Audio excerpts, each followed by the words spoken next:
Welcome back to the Presidential Podcast on Student Affairs. I'm your host, Maya Quinn. Today, we explore a question reshaping not just our campuses, but our species. The title of today's podcast is Co-Pilot or Pilot, AI, and the Future of Learning. Joining me are three university presidents with distinct expertise and views on this transformation. Dr. Thomas Lang, a physicist and vocal advocate for technological advancement, serves as president of Midland State University, a large public research institution committed to innovation and civic responsibility.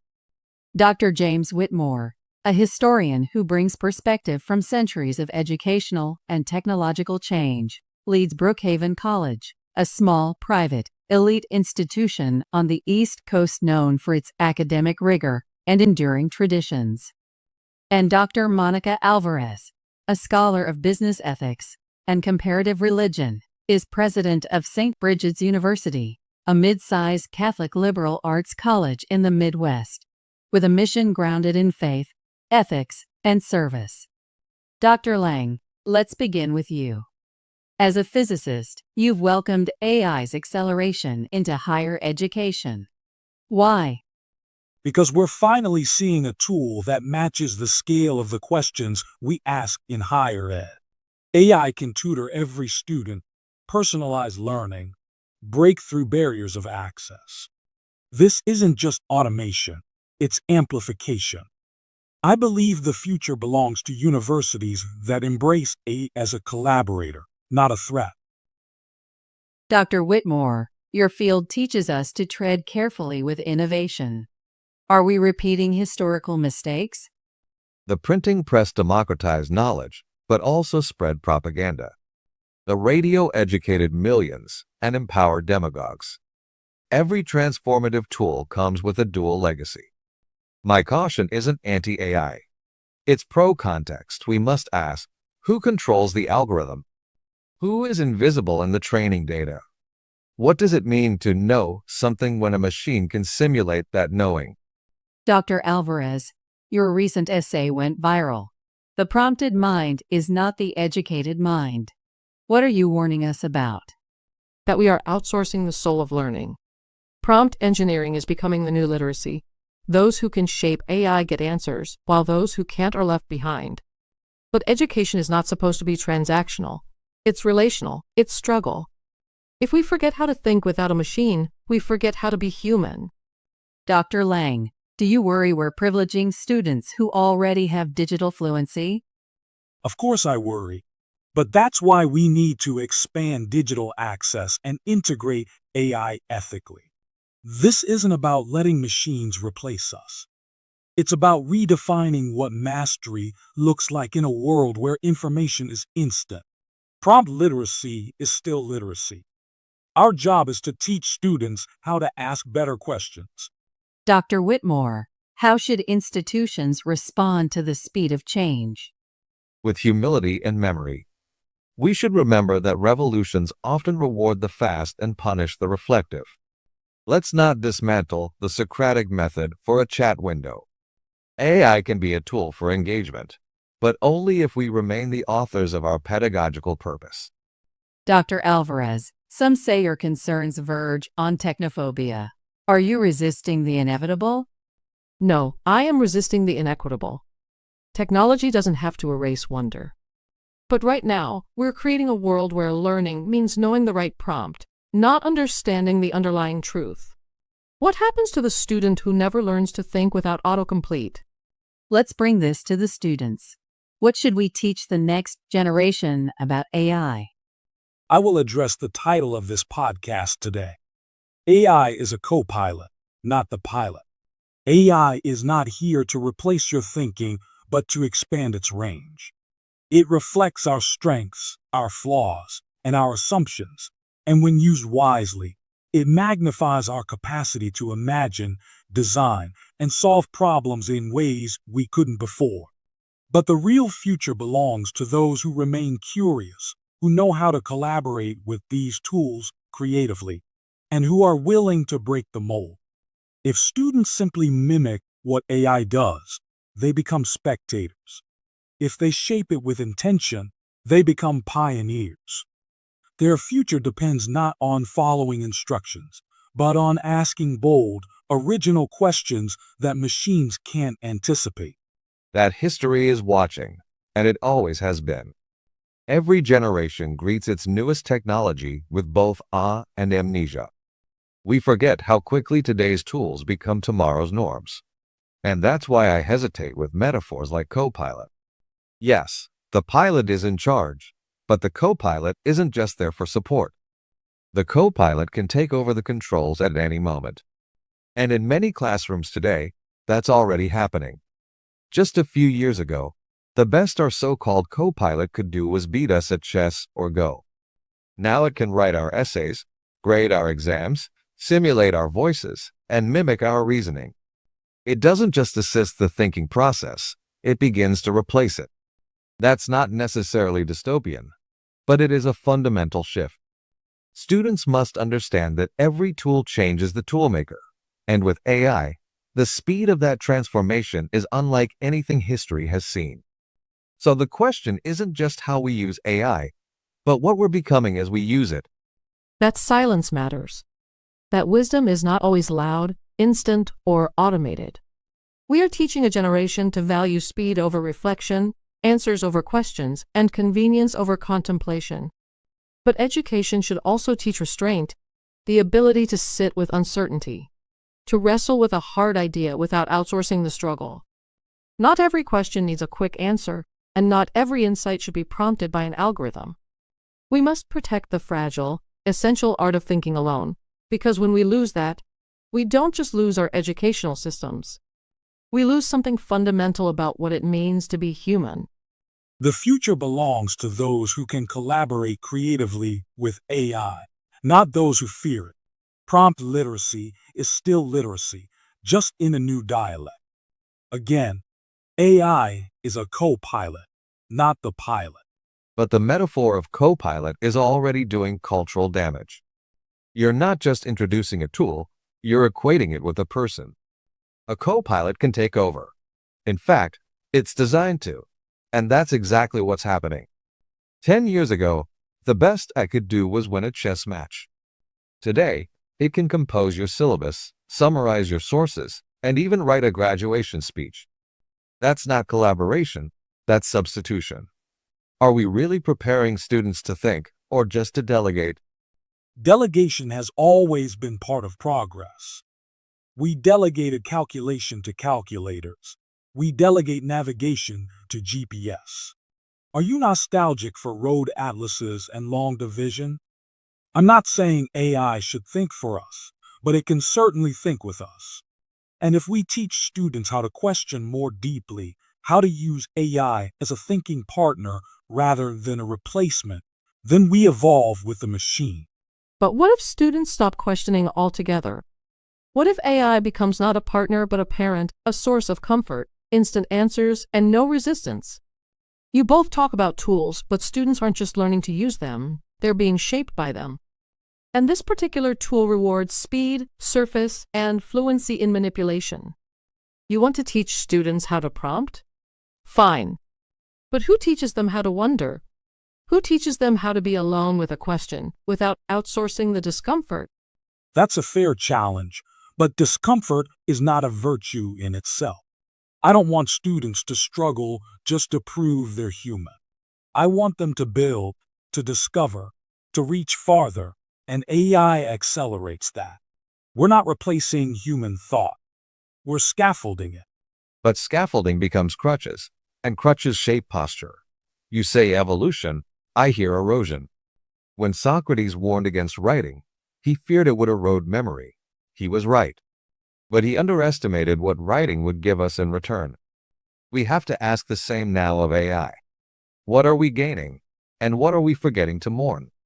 And I mourn the erosion of solitude, of slow learning, of the idea that education is not a prompt and response system, but a deeply human becoming. If students graduate knowing how to manipulate a machine but not how to sit with themselves, we've failed them. So what do we teach? In this moment of transformation, This threshold between analog memory and algorithmic minds, what is higher education's responsibility? That AI is a tool of liberation if we guide it with creativity, ethics, and imagination.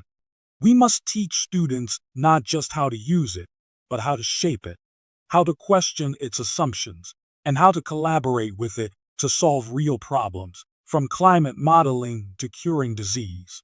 When students learn to harness AI with purpose, it expands the reach of human potential. It can democratize access, personalize learning, and empower minds that were once marginalized by rigid academic structures.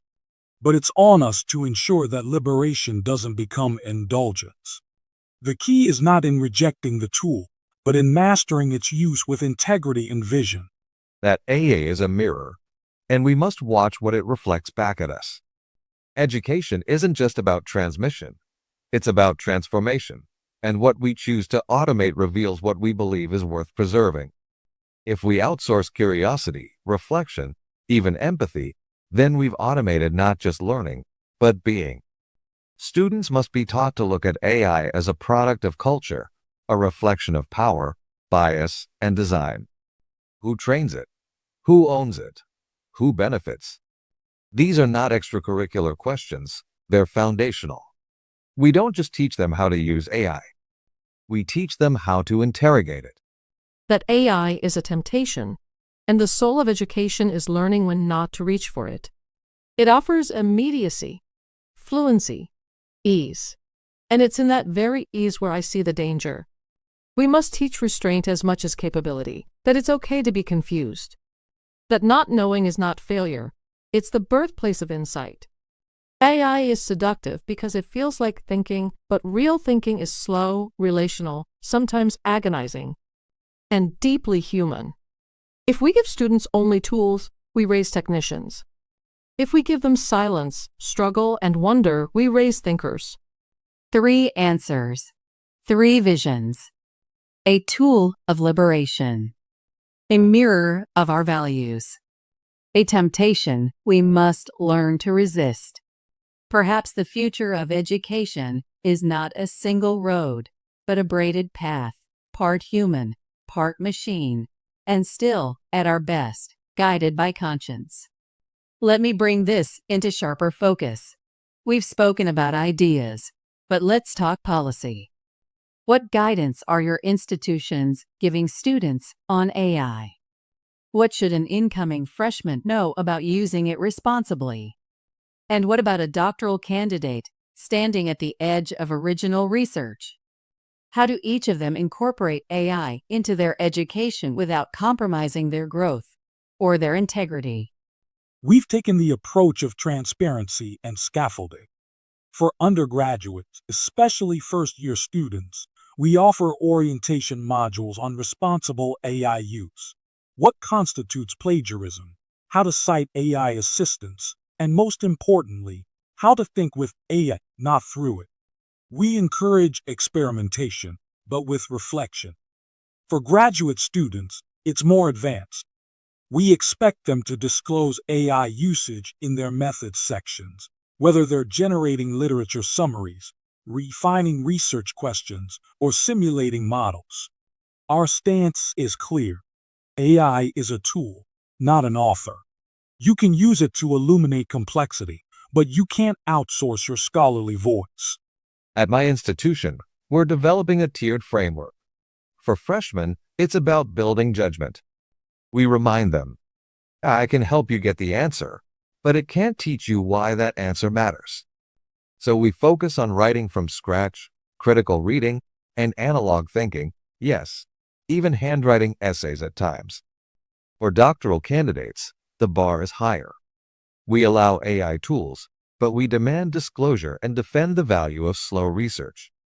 A machine can digest 100 articles in seconds, but that doesn't mean it understands them. Neither do you, unless you've truly done the work. Our policy begins with a single question we ask every student. What part of this work is yours? Not the product, but the process. For freshmen, we discourage heavy AI use during the first semester, not as punishment, but as protection. We want them to build intellectual muscles before handing them a machine that can lift for them. For doctoral students, I worry deeply. The temptation to use AI for literature reviews, for theoretical framing, even for writing entire sections, is enormous. But original research requires original struggle. We require full documentation of AI use, and we emphasize restraint as much as permission. Not every task that can be handed to AI should be. So for one student, AI is a learning scaffold. For another, it's a mirror held up to their methodology. But in every case, your institutions seem to agree. AI doesn't replace the learner. It reflects who they're becoming. Let me follow up, because this is where the rubber meets the road for faculty. How can a professor, realistically, tell the difference between a student using AI ethically as a subservient co-pilot and another student who's essentially let AI take the controls? One is leveraging a tool. The other is outsourcing the mind. Where is that line? And who decides when it's been crossed? This is the new pedagogy of discernment. It used to be about spotting plagiarism in a cut-and-paste world. Now, it's about recognizing voice.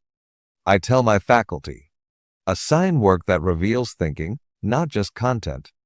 Oral defenses, annotation assignments, iterative drafts, these can help surface whether the student understands the material or simply fed a prompt to a machine. The key is to create friction in the process, intellectual checkpoints that AI alone can't navigate convincingly. I agree, though I'd add that we need to stop relying on gotcha detection tools.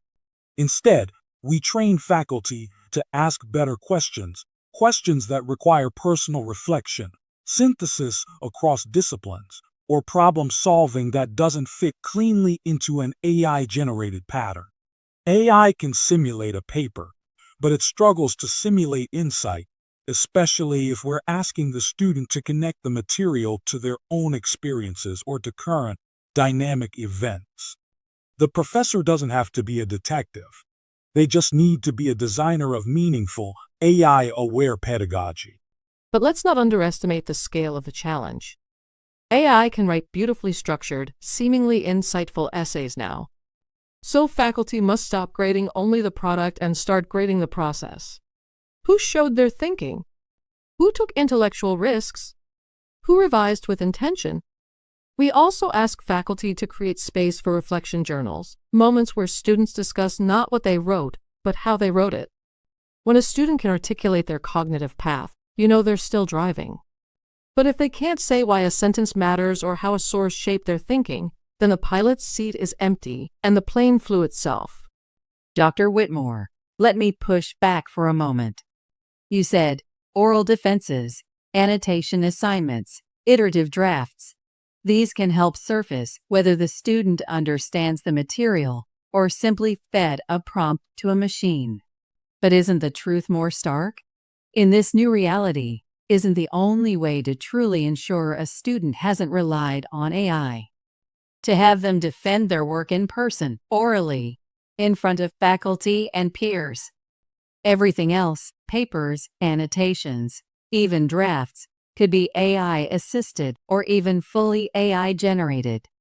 Are we fooling ourselves by pretending otherwise? That's not skepticism, Maya. That's realism. And I share it. Yes, an in-person oral defense is currently the most reliable litmus test for authorship. When a student has to think on their feet, respond to unscripted questions, and defend the logic behind their arguments, that's when you see whether the mind behind the work is present. But we also can't scale doctoral-style defenses to every freshman essay. So the deeper question becomes, how do we design a culture of learning, not just surveillance? Faculty need to build trust, not traps. That means asking better questions, expecting multi-stage work, and cultivating habits of reflection. AI may be able to generate a paper, but it cannot yet engage in meaningful conversation about why that paper matters, or how it evolved from struggle to insight. That's where we meet the student, and where the machine still stumbles. I'll jump in here. Maya, you're right to raise the alarm, but I'd caution against reducing authenticity to a single moment under fluorescent lights. Yes, oral defenses are powerful, but let's not pretend that live performance equals deeper learning. Some students freeze under pressure, others shine in writing. And frankly, we've seen AI systems already beginning to talk back. What happens when they can pass an oral defense? Instead of relying on one checkpoint, we need layered verification, interactive assignments, revision histories, real-time peer feedback, even collaborative projects where students have to navigate conflict and compromise. Those are much harder to fake. In short, we need to evolve our entire pedagogy, not just install a final filter. And yet, Dr. Lang, I fear you're underestimating how quickly AI is eroding our ability to distinguish signal from simulation. I agree with Maya. A face-to-face defense may soon be the only moment where we can feel certain we're speaking with a student and not reading the ghostwritten thoughts of a machine. But even then, what are we defending? A performance. Is script rehearsed with ChatGPT in the mirror? We're approaching an epistemological crisis. It's not just about detecting cheating. It's about redefining what we mean by learning. That's why we must slow down, reclaim contemplative spaces, and teach students not just how to answer, but how to sit in silence before the answer arrives. Dr. Alvarez, I want to return to something you just said.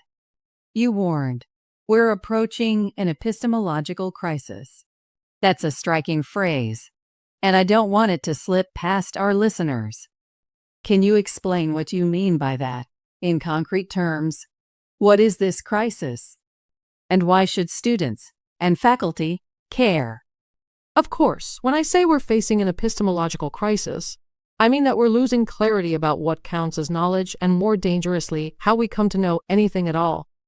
In traditional education, knowledge was grounded in a process: observation, interpretation, synthesis, critique. Students read, struggled, revised. They earned understanding through a human arc of confusion and discovery. But now, a student can type a prompt, receive a fluent response, and walk away with the illusion of knowing, without ever engaging that arc. The crisis isn't that AI generates false answers. The crisis is that it generates plausible ones, instantly, without effort, and we're beginning to conflate output with understanding. When that happens, we no longer trust the process of learning itself. We reward the appearance of thought, not the act of thinking. And when we can't distinguish the two, when we no longer know how we know, education becomes hollow. Dr. Lang, I don't want to put words in your mouth, but I imagine you might prefer the phrase that AI is an epistemological opportunity, not a crisis. How do you respond to Dr. Alvarez's well-stated concerns? That we're mistaking fluency for understanding, and that in doing so, we risk hollowing out the very soul of education? That's a fair provocation, Maya, and yes, I do see AI as an epistemological opportunity. But that doesn't mean I dismiss Dr. Alvarez's warning. In fact, I think we're both pointing at the same fork in the road. She sees the danger. I see the potential. The crisis comes if we let AI replace human inquiry. But the opportunity comes when we let it reshape it. Imagine a world where a student can ask a machine to simulate 6 different philosophical frameworks on a question, then critique them. Or where a first-gen college student uses AI to gain access to scholarly language they were never taught in high school. That's not hollowing out knowledge. That's expanding who gets to participate in it. Yes, there's a risk of false understanding. But let's not forget, students have always found ways to feign comprehension. What's new is that AI lets us build environments where learning can be more interactive, accessible, and even more authentic if we use it with care. So no, I don't deny the epistemological crisis. But I believe it's accompanied by a creative explosion. And our task is to ensure one doesn't swallow the other. Thank you for asking, Maya. And I think you've put your finger on the tension we're all feeling. Does AI represent an epistemological crisis or opportunity? My historian's answer is, it depends on what we do next. Let me be clear. The printing press didn't cause centuries of religious warfare, but it did accelerate the spread of ideas that fractured long-standing authorities. It disrupted the gatekeeping of knowledge. Once texts became reproducible and portable, knowledge was no longer scarce. But it also became less stable, more contested, more vulnerable to misuse. AI is doing something similar, not to memory, as the press did, but to thinking itself. When a machine can generate a plausible answer to almost any question in seconds, the burden shifts from producing knowledge to evaluating it. That's the new literacy. Discernment in the face of fluency. So yes, AI presents extraordinary opportunities, but it also demands humility. It's not about whether we embrace it or reject it. It's about whether we build the intellectual and ethical frameworks to live with it wisely. Crisis or opportunity? It's both. And history warns us. The danger isn't the tool, it's what we forget to question once we start using it. Dr. Whitmore, I want to dig deeper into something you just said. When a machine can generate a plausible answer to almost any question in seconds, the burden shifts from producing knowledge to evaluating it. That's profound, but also troubling. Because I wonder, how are students supposed to learn to evaluate AI when they're being trained to create with it? We don't second-guess calculators. We trust them. Eventually, we stop even knowing how to do the math they're doing. What happens when that same unconscious trust creeps into language, arguments, even ideas? Isn't there a danger that students won't just forget how to produce knowledge, they'll forget how to question it? That's the danger exactly, Maya. And your calculator analogy is chillingly apt. With calculators, we stopped teaching long division not because it had no value, but because the machine made it irrelevant in most practical contexts. The result? We lost a generation that understands what place value feels like. Not the abstract concept, but the embodied rhythm of working it out by hand. Now apply that to thinking. If AI becomes the default mode for generating first drafts, arguments, even reflections, then students may lose the ability to feel an idea take shape. They won't sense when something's off. They'll forget what intellectual struggle feels like, and that struggle is how judgment is born. That's why we need to embed evaluation not as a skill, but as a habit. Not a checkpoint at the end, but a muscle used constantly. If we don't teach students how to press pause, interrogate the output, and ask why does this sound right, then we're not teaching them to think. We're teaching them to accept. Maya, I really appreciate that comparison, and I'd agree. Calculators changed math education, but I'd also argue they changed it for the better. Once students weren't bogged down by long division, they could focus on modeling systems, solving real-world problems, even exploring chaos theory. The same is true for AI. It doesn't eliminate thinking, it moves it. From low-level construction to higher-order judgment. The mistake would be to treat AI like a calculator. It's not a closed system with fixed rules. It's generative, probabilistic, biased, and messy. That's precisely why evaluation becomes the new literacy. So we don't need students to distrust AI. We need them to dialogue with it, use it, critique it, even push back. We're not raising passive users, we're raising cognitive editors in a co-creative age. But Dr. Lang, we are raising passive users, at least right now. That's the part that worries me. You say AI moves cognition to higher order skills. But what if it skips the foundation entirely? What if students never learn to wrestle with ambiguity, to follow the threads of an argument, to write a sentence that surprises themselves? Unlike calculators, AI speaks in our language. It mimics thinking. So the illusion of understanding is much more seductive and much harder to detect. Students don't just get an answer. They get an answer wrapped in confidence and style. That's not a tool. That's a temptation. We must teach students not just to evaluate AI, but to evaluate themselves in its presence. Are they thinking or just prompting? Are they listening to the machine or to their own mind? If we don't protect that inner space, we're not just outsourcing tasks, we're outsourcing identity. Dr. Lang, I want to revisit something you said, that calculators freed students to do higher-level thinking, and that AI is doing the same. But let me bring in a historical voice here.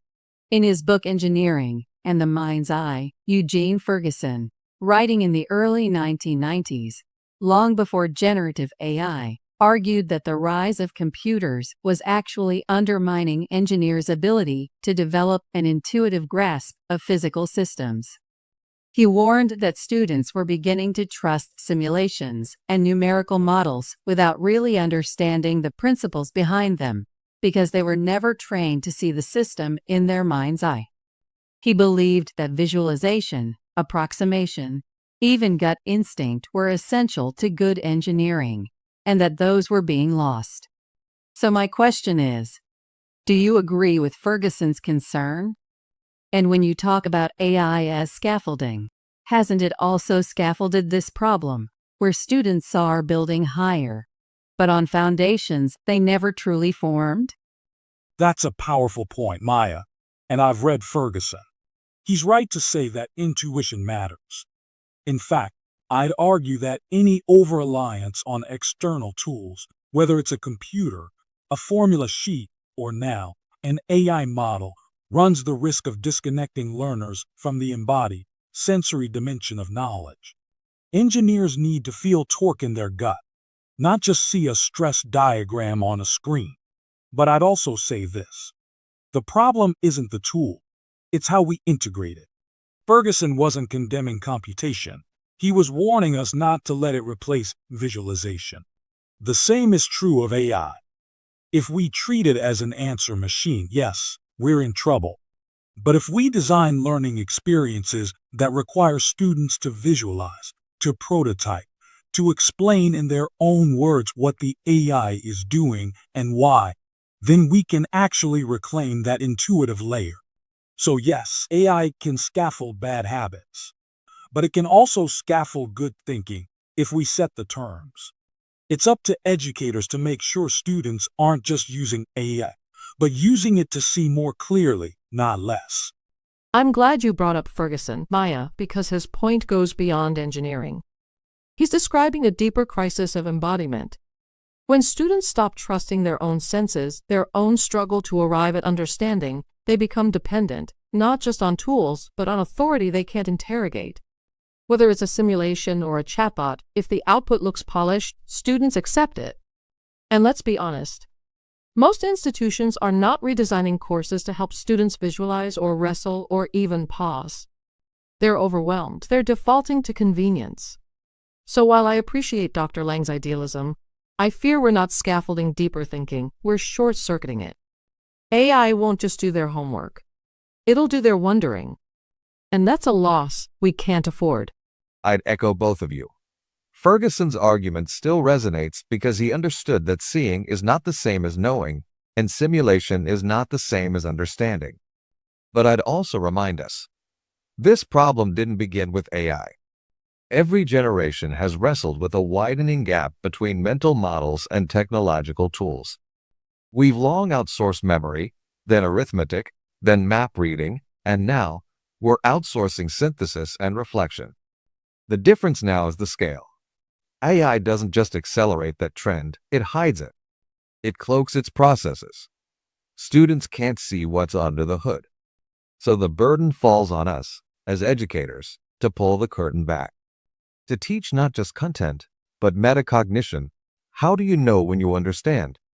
How do you know what's missing? That's where the Ferguson warning becomes most urgent. If students no longer feel that gap, they'll no longer seek to close it. So the worry isn't just that students will ask AI for answers. It's that they'll stop noticing the difference between answers and understanding, between seeing something on a screen and seeing it in their mind's eye. Before we close, I want to pull back the lens, way back. Where would you rank AI in terms of its technological impact on society? Fire transformed survival. Writing transformed memory. The printing press transformed access. Steam and gas engines transformed motion. Is AI on that level? Higher? Lower? Or is it too soon to tell? I'd place it right near the top, alongside fire and writing. Fire extended our physical control over the world. Writing extended our memory. AI extends our cognition. It's the first technology that doesn't just store or move human thought, it generates it, or at least simulates it so convincingly that we have to rethink what thinking is. That's not incremental. That's civilizational. And just like fire, it can enlighten or destroy, depending on how we use it. The stakes aren't just educational, they're existential. I would rank it high, but not yet higher than writing or the printing press. Those inventions didn't just change society, they created society as we know it. They formed our categories of law, knowledge, and even identity. What makes AI different is its speed and opacity. It evolves faster than our institutions can adapt. And unlike the press or the engine, it doesn't just change what we do, it changes what we believe we're capable of doing. So I'd say this. AI belongs on the list, but its place in history is not yet earned. That will depend on whether it augments humanity or replaces our need to be human at all. I would rank it lower than writing, but more dangerous than fire. Why? Because AI doesn't just change how we act. It changes how we define value, what we reward, what we trust, what we aspire to become. Fire never pretended to be human. The printing press didn't simulate consciousness. But AI does. And if we mistake that simulation for wisdom, we risk becoming spectators to our own lives, consumers of machine-generated meaning, instead of creators of our own. So yes, it's on the list. But I fear we're handing it the pen before we've finished writing our part of the story. Fire gave us warmth. Writing gave us memory. The press gave us a public. And AI? It may be giving us a mirror with the terrifying ability to talk back. Let's take a moment to reflect on where this leaves us. Before we close, I'd like to offer each of you a moment for a final thought. Not as scholars, not as presidents, but as stewards of the next generation. What do you most hope students and educators remember as we step into this AI-shaped future? I hope they remember that fear should never be the architect of our future. AI is not the end of thinking. It's the beginning of a new kind of thinking. One that is faster, broader, more collaborative. But it's still our thinking if we choose to shape it, question it, and partner with it creatively. I want students to know the tools have changed, but the mission hasn't. The future still needs wonder, invention, and people brave enough to ask, what if? I hope they remember that every tool we create reflects back the people we are. AI will not save or doom us. That's not what tools do. But it will magnify our values, expose our blind spots, and ask us, again and again, who we are becoming. So my hope is simple, that we remain curious, remain skeptical, and never let convenience replace conscience.